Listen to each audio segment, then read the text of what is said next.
The Mad Max franchise explored. The beginning of the Mad Max franchise was as mad as Max is in the films. From David Miller working as a doctor to fund the movie, to bribing the cast and crew with beer, and using real street biking gangs of Melbourne to act as antagonists, George Miller and his producing partner Byron Kennedy did it all. They turned things around and used whatever little they had to make a film with a shoestring budget to earn close to $100 million.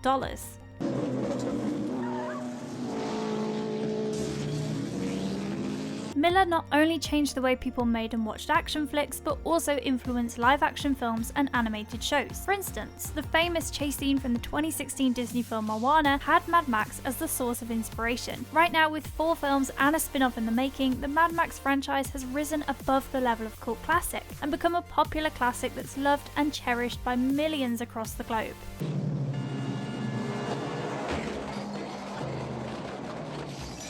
In this video, we will deep dive into the 4 Mad Max films and share with you the latest information that we have gathered on the upcoming Mad Max spin-off titled Furiosa. Before we go into our list, we have a very small request. If you like our content, please support us by subscribing to our channel. This is a small click from you, but it means a lot to us. Thank you. Let's begin.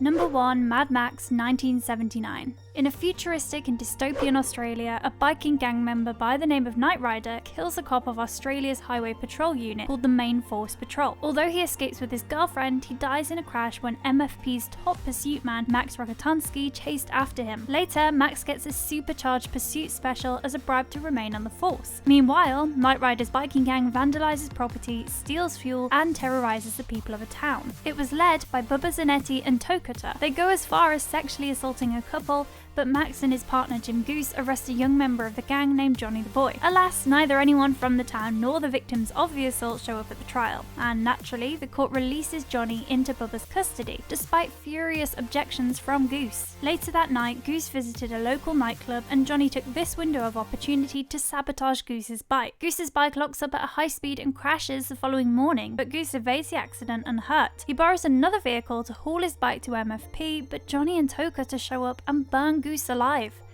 Witnessing Goose's charred body, Max informs his superior officer Fifi that he would resign, but Fifi instead asks him to take a vacation. Max takes his wife Jessie and their infant child on vacation, but when they stop to fix a tire, Jessie gets attacked by the Tokata and his gang, who try to molest Jessie. She manages to escape with her infant son and reaches an elderly friend named May for help, but the biking gang was on a hot pursuit and followed Jessie to May's farm. However, with May's help, Jessie flees once again, but her van overheats. Jessie was now forced to travel on foot, but the gang killed her and her son. Max couldn't believe his eyes when he reached the spot. His son died instantly, and Jessie succumbed to her injuries a little later. It was now time for the gang to face Max's wrath, who dressed in his MFP uniform, took his pursuit special, and went after the gang. He first killed several members by ramming them at high speed before slaying Bubba and pushing Tokata in front of a truck. Lastly, he handcuffed Johnny to a wrecked car from which petrol was leaking and was about to explode. Max gave Johnny a hacksaw and the choice of dying by the explosion or sawing his ankle to save himself, and Max drove away, knowing he had exacted his revenge.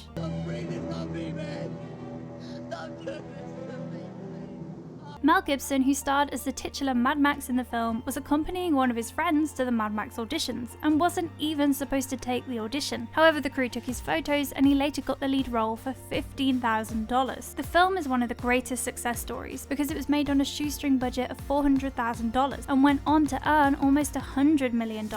Because of the lack of money, director George Miller chose to set the film in a dystopian world filmed in deserted locations, as shooting in a city was going to be expensive. Furthermore, they used real biking gangs for the shoots because stunt performers were also too expensive. These things turned out to be a blessing in disguise because they only added to the originality and realism of the film. It can be said without a shadow of a doubt that the original Mad Max film is nothing short of a saviour of post-apocalyptic subgenre of films.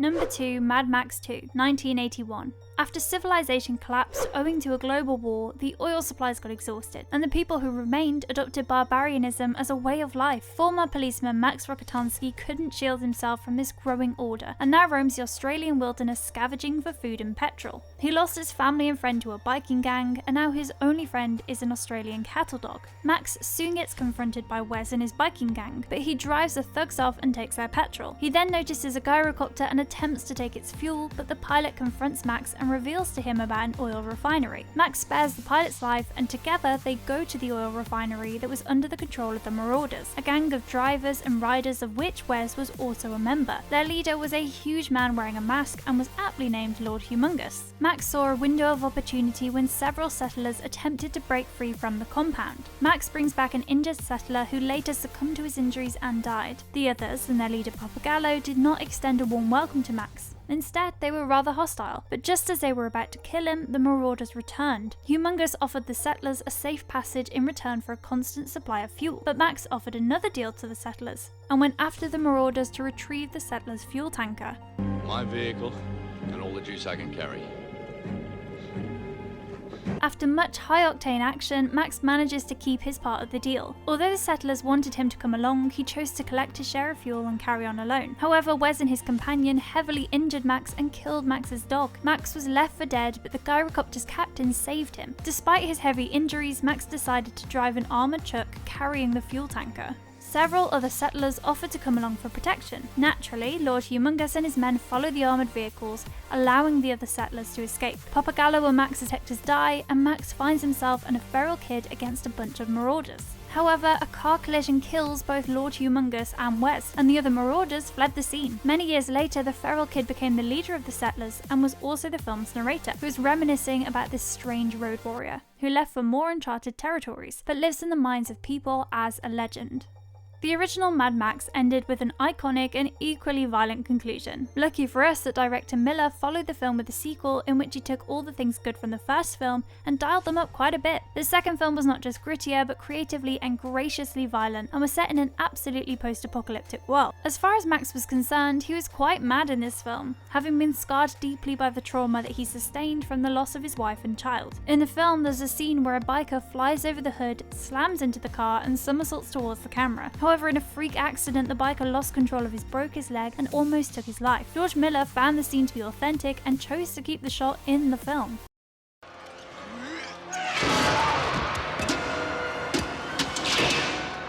Number 3, Mad Max Beyond Thunderdome, 1985. In this film, Max Rokitansky gets attacked by a man named Jedediah and his son, and is forced to continue his journey on foot. Max follows their trail to Bartertown, where a survivor community built for itself shreds of civilization, including electrical supply. Max was denied entry because he had nothing to barter, but Bartertown's ruthless leader, Auntie Entity, offered him his belongings back if he completed one of her tasks. Auntie Entity coerced Max into killing a gigantic man with Down syndrome. Max refused to kill a man with a child's mind and was banished from Bartertown grounds. He then came across a group of children who were survivors of a flight crash and had settled near an oasis, forming a community. When a few of the kids escape the safety of the community and leave in search of a place called Tomorrowland, Max is tasked with getting them back. However, they went too far and their supplies had run off by the time Max found them. Naturally, they were forced to head to Bartertown. At Bartertown, Max confronts Auntie Entity and her Imperial guards. Furthermore, he convinces Jedediah to carry the group of children away from Bartertown to safety. Years later, it's revealed that a group of children formed a small society and lived in relative harmony. Their leader, Savannah, was reciting a story about Max, the man who saved the group from calamity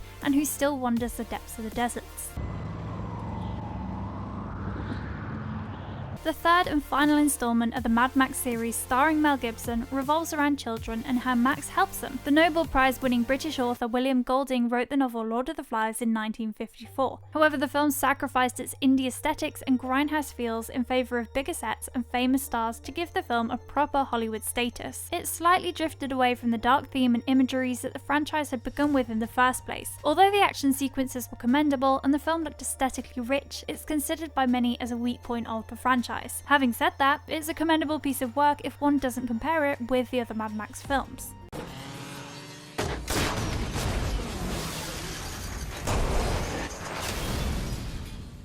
Number 4, Mad Max Fury Road 2015. Since the first scene of the film, Max Rokitansky is shown to be living in a crude state, thriving on lizards. He gets attacked by the War Boys who work for Immortan Joe, a ruthless cult leader and warlord who the War Boys hailed as just next to God. At Immortan Joe's citadel, he is used as a blood bag for a sickly war boy named Nux. Meanwhile, one of Joe's lieutenants named Furiosa was tasked with hauling ammunition and fuel in her war rig, but she instead helped Joe's 5 wives escape from the citadel. Learning about this, Immortan Joe sends an army of brutes to pursue Furiosa and bring his wives back. To make things easier, Joe calls in help from neighbouring Bullet Farm and Gas Town. Nux also joined the chase, and Max was strapped to his car, still serving as a blood bag. A battle ensued between Joe's forces and Furiosa's war rig. To evade her pursuers, Furiosa drives into a sandstorm with no one but Nux following. Max used the opportunity to free himself from his clutches and restrain Nux. Later, Max finds the war rig and carjacks it, but allows the 5 wives and Furiosa to accompany him.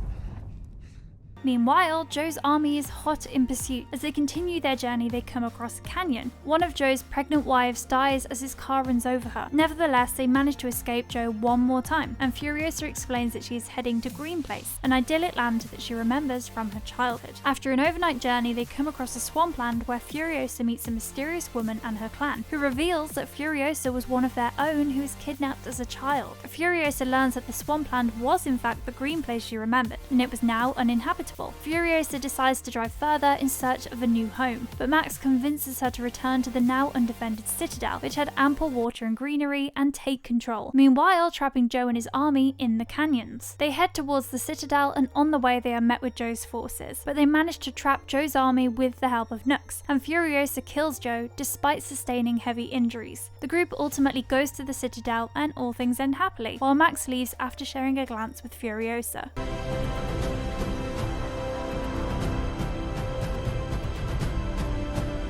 Very few films exist that go through development hell for a decade and come out on the other side as a masterpiece. The pre-production started in 1997 but stretched to early 2000, and then the tragic events of 9/11 and the Iraq War happened. When things finally seemed to come back on track, more tragedies followed. Miller considered the legendary Heath Ledger, but his sad, sudden and untimely demise made a hole in the filming process, and this hole would later be filled by another veteran in the form of Tom Hardy. Nevertheless, the final film turned out to be such that it received 10 Academy Award nominations. Director Miller's vision and his don't tell show form of filmmaking made Fury Road a remarkable piece of art that's both critically and popularly acclaimed. Number 5, Furiosa, 2023. Imperator Furiosa was clearly one of the best and definitive action heroines in the past 2 or more decades. Some even compare her with the likes of Ellen Ripley and Sarah Connor, but with a unique amount of swag and skills. She can easily be considered as the hero of Fury Road with her relentless toughness, intelligence, grit, and some serious behind-the-wheel skills. Mad Max Fury Road ended on a bright note and gave hopes for a sequel, but director Miller has decided to go back in time and grace us with a prequel about our favourite Imperator. Well, no complaints there. The film will largely focus on the idyllic Green Place, how and why she was abducted from the all-female Vuvolini warrior clan, and how she hardened like a rock to become what she became in Fury Road. Anya Taylor-Joy will play the younger Furiosa. She gained stardom through Robert Eggers' The Witch and went on to star in films like M. Night Shyamalan's psychological horror thriller Split. And of course, who doesn't know Beth Harmon from The Queen's Gambit? Along with Anya Taylor-Joy, veterans like Yahya Abdul-Mateen II and Chris Hemsworth will star in the 2023 film. Director George Miller is not spilling any beans about the plot, but there are speculations that it would take place over the course of several years, and many of the unanswered questions from Fury Road would be taken care of. The initial release date has been set for June the 23rd, 2023, and if things go as planned, we should get Furiosa exclusively in theatres, instead of the recently adopted hybrid model of launching films simultaneously on OTT platforms and theatres.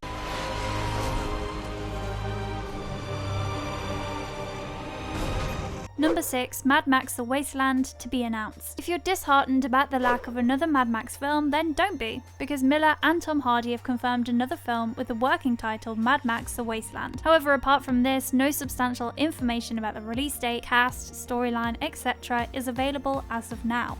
Time to let the people know, and the blood flow! Number 7. Video games. The 1990 game Mad Max is largely a driving game in which the objective is to survive in a post-apocalyptic world while battling others and salvaging valuables like money, gas, water, and food, without which racing would become impossible. You start playing in Max's Pursuit Special and encounter roadblocks, enemy vehicles, bunkers that hold dynamite, etc.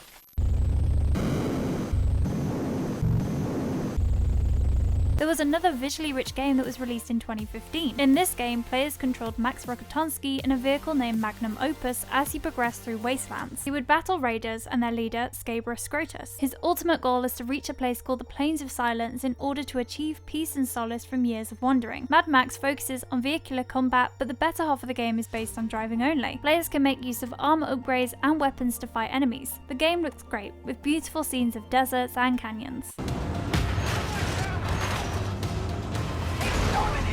The anthology has had a heavy influence on pop culture, but what makes Mad Max a better anthology than other similar films is the fact that it has risen from being a cult classic to a popular classic. As far as the character of Mad Max Rokitansky is concerned, he works alone but helps others. Mad Max's stories are never really about him, maybe with the exception of the first film. He is like that classic western hero along the lines of Clint Eastwood, who comes to a group's help when they most need it and then disappears to continue his journey as a lone ranger. This is all the time we had for today's episode. We hope you guys liked it. It would be awesome if you guys can take some time to subscribe to our channel. And don't forget to tell us which topic you want us to cover in the comment section. Have a fantastic day ahead and stay safe.